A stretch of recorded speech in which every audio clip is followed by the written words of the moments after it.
Hello, algebra students. Mr. Laurence here, and we're going to solve some equations by factoring. Now, you've already done some of this. We've used the zero product property. Remember, that means to get zero for an answer in a multiplication problem, you either have to do a number times zero, or you have to do zero times a number. Those are the only ways to get zero. If your product is zero, then one of the factors has to be zero. Now I'm going to use that logic to help me solve these quadratic equations. So look at this left-hand side here. The right-hand side is 0. I like that for a quadratic. I want it to equal 0. This looks like something I could GCF, doesn't it? Always want to try GCFing first. In fact, I think the GCF here is 3x. So I'm going to factor out a 3x, and that'll leave me with a 2x minus a 1. That'll equal 0. Oh, look at this. I have a multiplication problem. I have two factors. My factors are a 3x and a 2x minus 1. And they're being multiplied together to get 0. So one of them must be 0. So I'm going to figure out which one. 3x equals 0. And I'm going to solve for x. Getting x alone, I get 0. So x could be 0. That's one of my solutions. Remember the solution set? Now I'm going to set 2x minus 1 equal to 0. I'm going to solve for x and divide by 2. And x is going to equal 1/2. There's my solution set. This quadratic equation will equal 0 whenever x is 0 or x is 1/2. Yeah, that's right. That's exactly what we just figured out, and we did our answer in the solution set.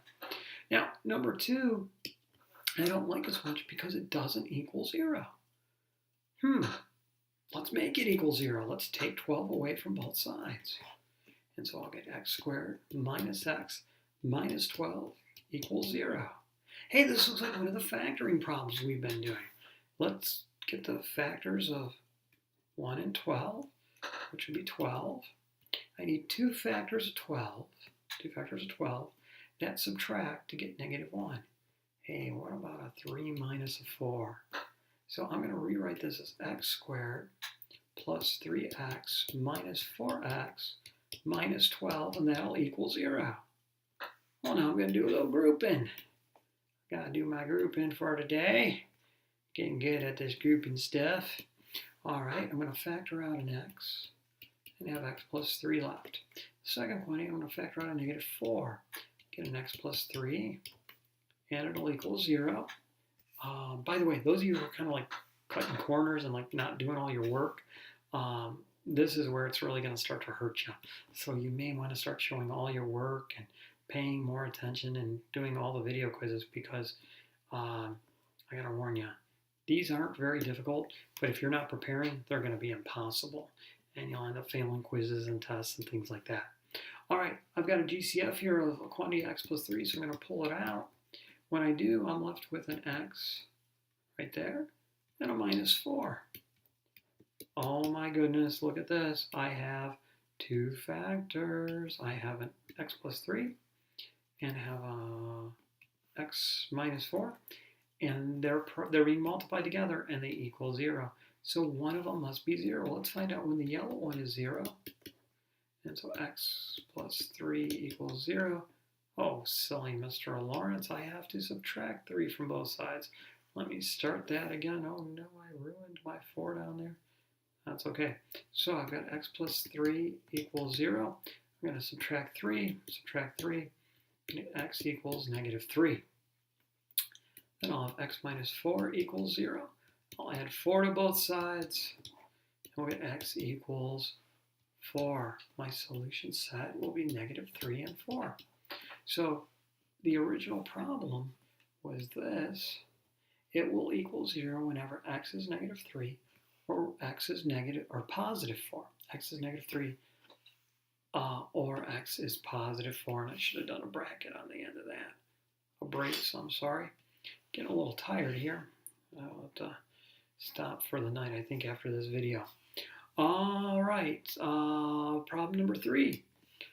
there's a 10 there. I don't want a 10 there. I want a 0 there. So I'm going to subtract 10. And when I do, I get 3x squared minus 13x minus 10 equals 0. I multiply the a term times the c term, and I get 30. So I do two factors of 30 that subtract to get 13. Hey, how about 15 and 2? Would it be 2 minus 15? Right, that'd be negative 13. So I'm going to rewrite this as 3x squared minus 15x plus 2x minus 10.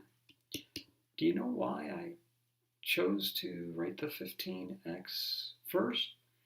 Because I thought it went better with the 3x squared. Normally I'd write the 2x first, but I saw the 15x going better with the 3x squared because of the there'd be more of a GCF.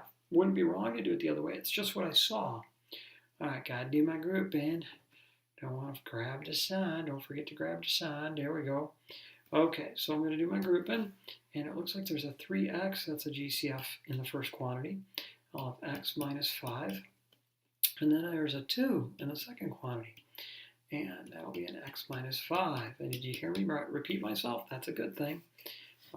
You know, sometimes when people repeat stories, it gets a little old, but when you repeat yourself in factoring, it means there's a greatest common factor. So there'll be a 3x plus a 2 equals 0. Oops, I've got two factors. 1, 2. And they're being multiplied and they equal 0. So I will solve both of them for when they equal 0. Whoa, you can tell I'm getting tired. I'm starting to make lots of silly mistakes. If I make too many more, I'll have to scrap this video and redo it in the morning, which I don't want to do. One of my solutions is x equals 5. Now I have 3x plus 2 equals 0. Subtract 2 from each side. 3x is going to equal negative 2. Divide by 3, x is going to equal negative 2/3. My solution set becomes negative 2/3 and 5. Remember, I'm using the zero product property here. All right, one more sample. Now, this one, number 4, is very much like number 3. I don't want my equation to equal the quantity of x minus 5. So what am I going to do? I'm going to subtract a quantity of x minus 5. But I have to do it in both places. Right? So I'm going to get a quantity of 3x plus 1 times the quantity of x minus 5 minus the quantity of x minus 5. That'll equal 0. That's a good thing. Now, it looks like a factoring problem over here. And if I were making green, I might stick a 1 there. She likes to do that, and it helps her get the right answer. So good job, Megan. Looks like I have two factors here, 3x plus 1, x minus 5. And I have factors there, a 1 and an x minus 5. If I were highlighting, it might look something like this. And that would allow me to see my GCF, right? And I did those extra colors just for you, Bailey Leonard. I know how much you like to use the colors. It helps you get them do the math because it makes it fun. That is awesome. So I pull out the x minus 5, which will give me a 3x plus 1 minus 1. And then, of course, I should simplify inside that second quantity. So I have an x minus 5 times a 3x equal to 0 because positive 1, negative 1 cancel out. Well, I've got two factors once again, and they're equal. They're being multiplied, and they equal 0. There's one of the factors, and there is the other factor. So I'm going to set them both equal to 0 and solve. X minus 5 equals 0. I'll add 5 to both sides, and I will get x equals 5. Then I have 3x equals 0. Divide by 3, divide by 3. Don't tell me this is undefined because I'm not dividing by 0. If you listen, 0 divided by 3. I'm dividing by 3. X equals 0. All right, my solution set will be 0 and 5. There you go. If you need to watch that again, you go ahead and do it. All right, now the video quiz. Oh dear. There we go. There's your video quiz. There's actually 3 problems. Let me scroll right, just like that. All right. This looks like a difference of square pattern. Hint, hint, hint, hint. This looks like some of the problems we did before. We don't want it to equal 27. And this looks like the problem I just did. So if you need to go back and rewatch part of the video, you go right ahead and do that. All right, Mr. Lawrence signing off. Hope you have a happy Thanksgiving. Go Buckeyes!